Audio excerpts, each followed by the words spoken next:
pas parce que les choses sont invisibles qu'elles n'existent pas. Dans l'air, là, il y a quelque chose de bien réel, hein, je vous assure. Cet espace a pris une certaine densité, notamment depuis que Paul... Let the happy people alone.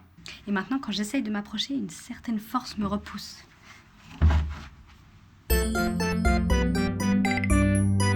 Il n'y a pas que les tensions humaines qu'on ne voit pas. La matière est faite de 99,9999 et plein de 9% d'espace vide. Pourtant, on ressent quelque chose quand on se prend un mur. Mais pourquoi ne traversons-nous pas les murs comme les nuages ? La matière est faite de molécules, elles-mêmes composées d'atomes. Atome, du grec atomos, insécable, a été considéré pendant longtemps comme la plus petite partie de la matière. Mais un atome, c'est pas seulement une chose. Ses constituants, protons, neutrons, électrons, sont les plus petites entités connues. Les protons et les neutrons forment le noyau de l'atome.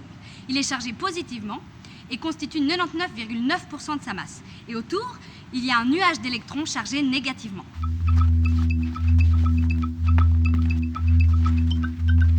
Le nuage d'électrons forme un espace 100 000 fois plus grand que le noyau. Et donc, entre les deux, il y a beaucoup de vide.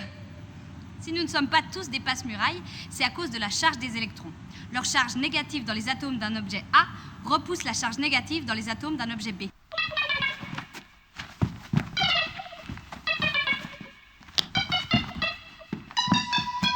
C'est ce qui se passe constamment, par exemple, entre mon jeans et la chaise sur laquelle je suis assise. Si je ne passe pas à travers, c'est à cause de l'incroyable force intermoléculaire. Putain de force intermoléculaire de merde! Mais existe-t-il des choses qui défient la matière? Les rayons X sont des ondes qui traversent la matière. Mais il y a encore mieux. Les neutrinos. Ce sont des particules élémentaires qui traversent non seulement la matière, mais la Terre tout entière, sans être ralenties et sans que leur trajectoire change. Viens, sale matière! Si les neutrinos traversent la matière avec autant de facilité, c'est parce qu'ils sont tout petits et parce qu'ils sont électriquement neutres. Oh, excusez-moi, j'ai évité un neutrino. Donc ils ne sont pas soumis aux forces à l'intérieur des atomes. Ils passent juste. Ce qui est loin d'être le cas des humains soumis à tellement de forces handicapantes. Mais alors c'est quoi un neutrino? C'est difficile à dire parce que la seule façon de les observer, c'est quand ils rentrent en collision avec un nucléon ou un électron dans la matière. Ces collisions très rares nous permettent d'attester leur existence. Comme s'ils existaient par le conflit. C'est bon! J'ai assez de preuves pour attester votre existence. Vous pouvez disposer. Donc, si Paul est en conflit avec moi, ça veut dire que j'existe pour lui. Que je suis importante pour lui.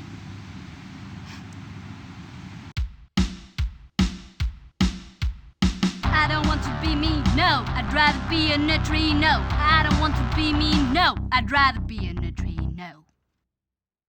Allez, abonnez-vous!